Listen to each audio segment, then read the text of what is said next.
हाय बच्चों, नमस्कार। गर्मी छुट्टी के बाद एक बार फिर आपका स्वागत है। उम्मीद है आप कुशल मंगल होंगे, सब परिवार आपका और आपका परिवार सकुशल होगा। महामारी के इस दौर में आप घर पर ही रहिए, सुरक्षित रहिए, अनावश्यक किसी कारण से घर से बाहर ना निकले। इन्हीं सब बातों को ध्यान में रखकर हमारे विद्यालय ने ऑनलाइन क्लासेस शुरू किया है ताकि आप घर पर बैठकर अपनी पढ़ाई कर सकें और किसी भी कारण से आपकी पढ़ाई का नुकसान नहीं हो। तो चलिए हम एक बार फिर अपनी ऑनलाइन क्लासेस शुरू करते हैं और आज हम क्लास 10th की या आपके क्लास की ज्योग्राफी के first lesson resource and development का अध्ययन करेंगे। So let's start with the first lesson of geography, resource and development. So you have already read the meaning of resource in class 8th. In that class you have studied that everything which is present in the environment and it can satisfy our need is called resource. या हमारे पर्यावरण में जो भी चीज़ मौजूद है जिससे हमारी आवश्यकताओं की पूर्ति हो सकती है उसे हम रिसोर्स या संसाधन कहते हैं। लेकिन अब बड़ी क्लास में आ गए हैं तो थोड़ा सा उस डेफिनेशन में चेंज है या चेंज करना पड़ेगा। तो अब उसमें क्योंकि मान लीजिए हम कहते हैं resources are free gift of nature, या जो भी हमको नेचर में फ्री मिला है that is resource, but actually that cannot be utilised as a free resource. So now the resource means everything available in the environment which can be used to satisfy our needs. Remember, which can be used to satisfy our needs provided it is technologically accessible, economically feasible, and culturally acceptable. Then only it can be termed as a resource. Human beings interact with nature through technology and create institutions to accelerate their economic development. तो अब संसाधन या resource क्या है? Everything available in our environment, हमारे पर्यावरण में हर वो उपलब्ध चीज जो हमारे आवश्यकताओं की पूर्ति करती है उसे हम संसाधन कहते हैं। लेकिन कब संसाधन कहेंगे? जब इट इज टेक्नोलॉजिकली एसेसिबल, अर्थात तकनीकी रूप से हम उसको प्राप्त कर सकते हैं। इकोनॉमिकली फीजिबल, आर्थिक रूप से उसका यूटिलाइजेशन, उसका इस्तेमाल करना, उसको प्राप्त करना हमारे लिए लाभदायक हो। एंड कल्चरली एक्सेप्टेबल, अर्थात सांस्कृतिक या सामाजिक रूप से भी वो एक्सेप्ट या स्वीकार्य हो, तभी उसे हम रिसोर्स कह सकते हैं। तो अब what is resource? It is everything और एवरी, यू कैन से, हमारे वातावरण में जो भी मौजूद है, everything present in our environment which can be used to satisfy our needs provided it is technologically accessible, economically feasible, and culturally acceptable. Now, why it is necessary? Because human beings interact with nature through technology and create institutions to accelerate their economic development. अब ये क्यों जरूरी है? क्योंकि मनुष्य अपनी तकनीकी ज्ञान के सहारे वातावरण के साथ इंटरैक्ट करते हैं, उसके साथ काम करते हैं और अपने तकनीकी ज्ञान के सहारे ही वो वातावरण में उपलब्ध सुविधाओं का, संसाधनों का उपयोग करके आर्थिक विकास करते हैं। यदि हमारे पास तकनीकी ज्ञान नहीं होगा तो हम आर्थिक विकास नहीं कर पाएंगे। जैसे मान लीजिए हम कहते हैं कि कोयला है, ठीक है, आज हमारे लिए वो बहुत बड़ा रिसोर्स है, या पानी है, या जो भी मिनरल्स हैं, they are very valuable resource for us. लेकिन यही कोयला तो आदि मानवों के समय भी था।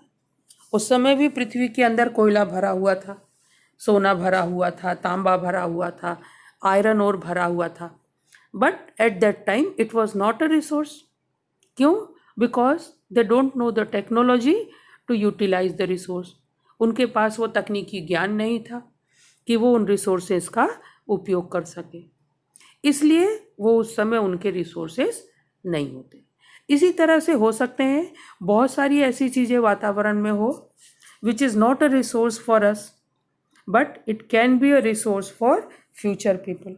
तो जैसे जैसे हमारा तकनीकी ज्ञान बढ़ेगा, जैसे जैसे हम टेक्नोलॉजी में एक्सपर्ट होते जाएंगे, वैसे वैसे हमारे लिए रिसोर्सेज बढ़ते जाएंगे। हो सकता है अभी हमारे लिए वही रिसोर्स हैं जो पृथ्वी पर उपलब्ध है, फ्यूचर में हो सकता है एटमॉस्फेयर में जो चीज़ें हैं वो हमारे लिए रिसोर्स हो जाए, स्पेस में जो चीज़ें हैं वो हमारे लिए रिसोर्स हो जाए। तो all it depends upon the technological accessibility, ठीक है। तो संसाधन वो चीज़ें हैं जो हमें वातावरण से मिलती है, हमारी ज़रूरतों को पूरा करती है, लेकिन वो तकनीकी रूप से प्राप्य होनी चाहिए, इकोनॉमिकली फीजिबल होनी चाहिए और कल्चरली एक्सेप्टेबल होनी चाहिए, तभी उसे हम रिसोर्स कह पाएंगे। Now the second topic is types and classification of resource. ठीक, तो resources can be classified on the following veg. हम बहुत से बेसिस पे, बहुत से तरीकों से किसी भी चीज़ का विभाजन करते हैं। जैसे यदि क्लास में हम क्लासिफिकेशन करते हैं तो हो सकता है लड़के लड़कियों के आधार पे करते हैं, कितने लड़के हैं कितनी लड़कियां हैं। दूसरा, कभी हम बेस बनाते हैं कितने सिंगर हैं कितने प्लेयर्स हैं। तीसरा, हम कुछ और बेस बना सकते हैं। तो इसी तरह से रिसोर्सेज को क्लासिफाई करने के भी बहुत से बेसिस होते हैं और उन बेसिस पे हम रिसोर्सेज को क्लासिफाई करते हैं। तो पहला बेस हमारा है on the basis of origin, अर्थात उत्पत्ति के आधार पर संसाधनों का वर्गीकरण।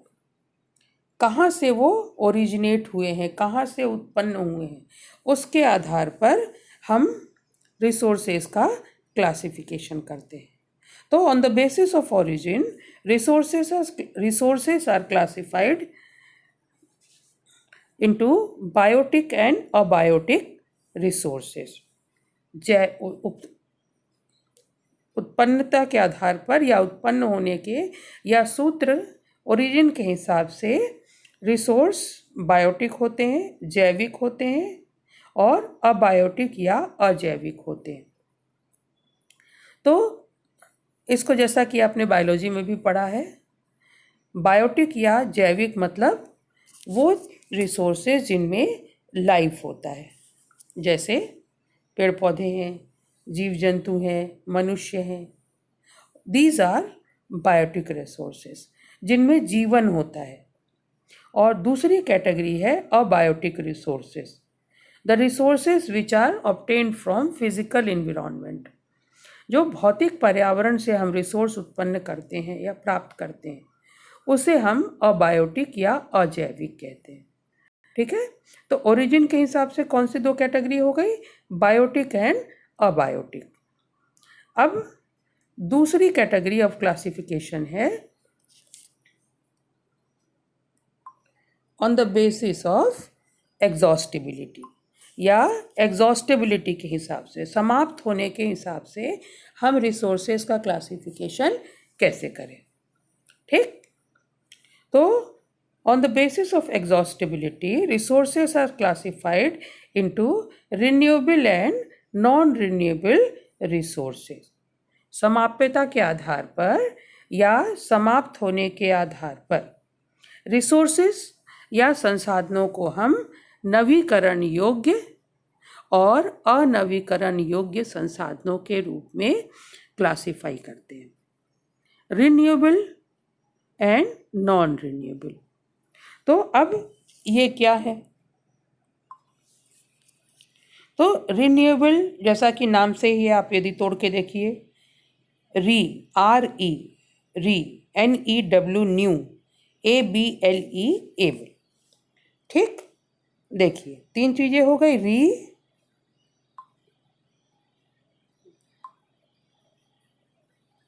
री मतलब दोबारा, न्यू मतलब नया, और एबल मतलब हो सकता है। तो रिन्यूएबल मतलब क्या हुआ? जो दोबारा से नया हो सकता है या नया बन सकता है। ठीक है। नवीकरण मतलब जिनका नया, जो नए हो सकते हैं। तो the resources which can be renewed in a short span of time are called renewable resources.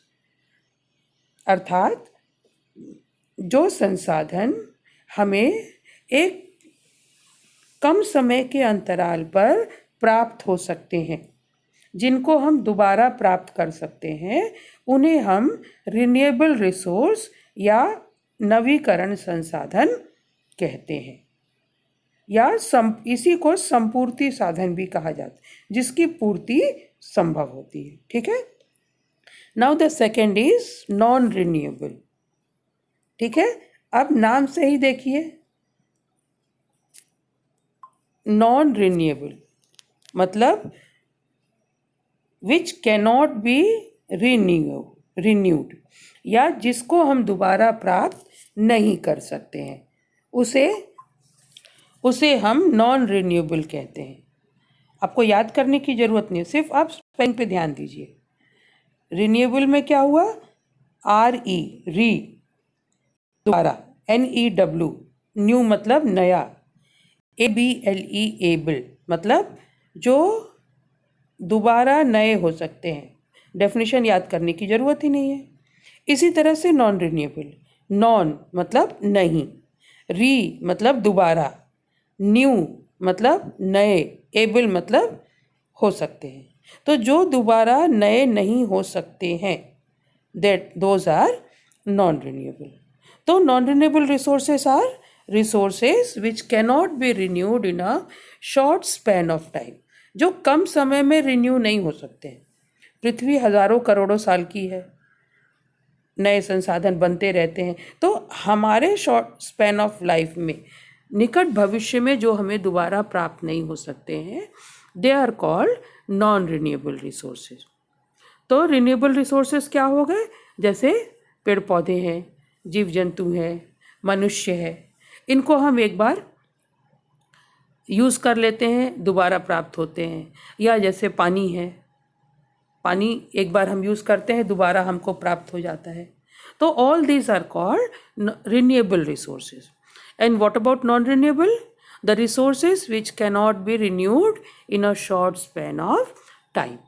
तो अब बेसिकली इसमें मिनरल्स आते हैं या खनिज संसाधन आते हैं, जिनको हम रिन्यू नहीं कर सकते हैं। मिनरल जो है हजारों करोड़ों साल में पृथ्वी के अंदर बनते हैं।